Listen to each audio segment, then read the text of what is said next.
For my Smith machine calf raise, I'm going to need obviously a Smith machine, and you can either use a couple of plates for this, just make sure the heels don't touch the ground, or I like to use a step. Cool.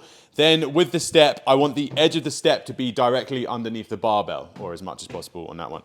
Then from there, what I'm going to do is, so I need the ball of the foot, so just that pad of the foot is what's going to go on the edge of a step.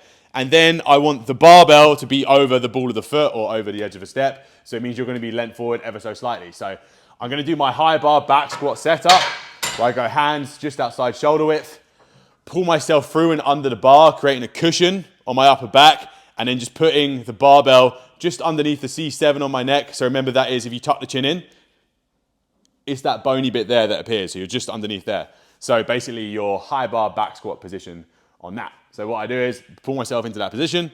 So I get under, put it on. Then I'm gonna bring it up. Try not to smash into anything like I just did. Feet underneath the hips, ball of the foot on here. So you'll see I'm already leant over the ball of the foot, which keeps me balanced. And I sink as low as possible, getting a nice big stretch on the calves. Then I go up as high as possible, cool? So I'm going right up onto the toes. So sink as low as possible, and then up as high as possible, cool? So very straightforward. 2 seconds on the way down.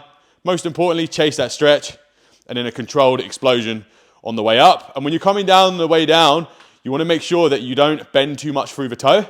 So in this bottom position, the foot should be one solid lever. The toes shouldn't be, like the big toe would actually be lifted off ever so slightly. Then as you come up, you just come back onto the toe. 2 seconds on the way down, controlled explosion on the way up, going right up to that very shortened position on that one. With those timings, if it says something different on your workout, then follow those.